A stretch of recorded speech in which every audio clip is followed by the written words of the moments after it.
Quel conseil tu donnerais aux gens qui nous regardent, qui se posent des questions sur leur santé mentale, qui se disent est-ce que je dois aller en parler, est-ce que je dois le garder pour moi, est-ce que je dois prendre soin de ma santé mentale tout seul?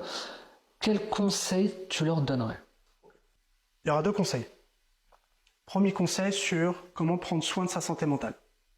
Deuxième conseil sur est-ce que je dois aller voir un professionnel ou pas.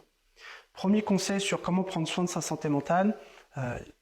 Très souvent, quand je démarre un accompagnement, comme je te disais, on connaît très mal l'étiologie des maladies. On n'est pas capable de savoir pourquoi une dépression arrive à ce moment-là.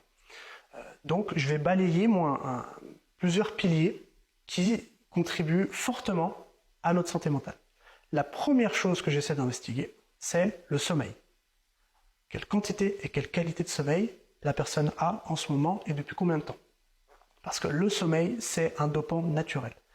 Quel que soit votre objectif, presque, qu'il soit sportif, académique, bien-être, santé, santé mentale, peu importe, si vous dormez, généralement ça s'améliore.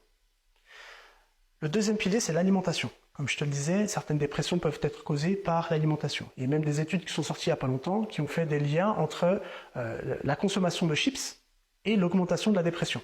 C'est la poule et l'œuf.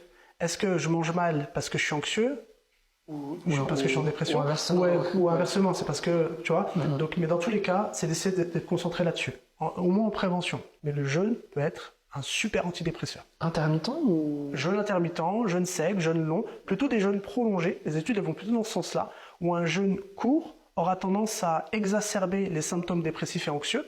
Un jeûne prolongé, à partir de 7 à 10 jours, c'est comme ça qu'on considère prolongé, va avoir des vertus sur la dépression ou l'anxiété, principalement. Les études que j'avais pu voir sur le sujet étaient beaucoup concentrées là-dessus. Donc de pratiquer le jeûne aussi, ça peut être intéressant. Par exemple, l'activité physique musculation aiderait plus à traiter la dépression. Et l'activité type cardiovasculaire... Parce que tu sécrètes une certaine hormone? Je ne saurais pas t'expliquer pourquoi. Les études partent dans ce sens-là. C'est difficile un peu d'expliquer ça. Mais en tout cas, il se passe des choses, notamment autour des hormones, de la dopamine, de l'endorphine, de la sérotonine, de l'ocytocine. Sommeil. Donc on récapitule sommeil, alimentation, mouvement, relations sociales. Relations sociales. En qualité, principalement. Il y a plein d'études qui sont sorties, notamment longitudinales, sur plus d'une centaine d'années, qui ont montré l'impact des relations sociales de qualité encore une fois. Tu mets l'accent sur le de qualité, pas toutes, parce que tu en as des toxiques, tu en as des néfastes, tu en as des inutiles, mais donc des relations sociales de qualité, donc choisies, pas imposées, on est d'accord. Alors, ça est de qualité dans le sens, dans la profondeur des échanges. Et l'exposition au soleil aide aussi à réguler les hormones, les humeurs, et donc vont voir une amélioration des symptômes dépressifs et anxieux. D'accord, la lumière naturelle donc. Complètement, l'exposition au soleil. Ça aide à régler tout ça. Et le dernier point, si je devais en donner un, c'est la notion de faire des choses qui ont du sens dans votre